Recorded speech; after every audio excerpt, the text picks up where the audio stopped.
अस्सलाम वालेकुम दोस्तों, उम्मीद है आप सब लोग खैरियत से होंगे। बात करेंगे ओमान में कोरोना केसेस और दीगर दूसरी अहम खबरें। आज 15 जुलाई 2021 और जुमेरात का दिन है। पिछले 24 घंटों में 902 कोरोना के केस रिपोर्ट हुए और 14 वफात हुई। इन्ना लिल्लाहि व इन्ना इलैहि राजिऊन। ओमान में कोरोना से वफात पाने वालों की कुल तादाद 3498 है, जबकि कोरोना केसेस की कुल तादाद 2,99,042 है और सेहतयाब होने वालों की कुल तादाद 2,63,752 है। उसके अलावा पिछले 24 घंटों में 128 मरीजों को हॉस्पिटल में एडमिट किया गया है और हॉस्पिटल में एडमिट मरीजों की कुल तादाद 1,215 है, जबकि 440 मरीज अभी तक आईसीयू में हैं। सबकी सेहतयाबी के लिए दुआ करें। अल्लाह ताला तमाम मरीजों को शिफाए कामिला अता फरमाए और जो लोग वफात पा चुके हैं अल्लाह ताला उनकी मगफिरत फरमाए, उनके लवाहिकीन को सब्र जमील अता करे।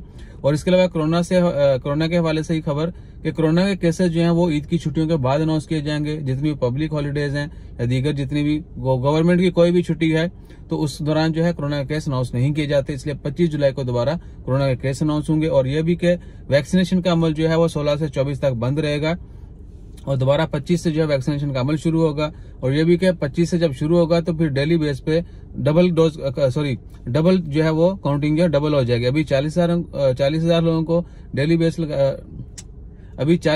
डेली बेस पर जो है लगाई जाती है, फिर जो है डेली 80,000 लोगों को लगाई जाएगी।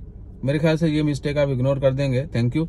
और इसके बाद क्या है कि अभी तक ओमान गवर्नमेंट ने ईद के जो 3 दिन मुकम्मल लॉकडाउन है उस दौरान खाने पीने की अशिया और दीगर स्टोर और रेस्टोरेंट वगैरह ओपन रहेंगे नहीं रहेंगे कोई डिटेल नहीं दी। होपफुली आजकल में या हफ्ते तक ये डिटेल भी आ जाएंगी अगर ऐसा कुछ अलाउ किया गया।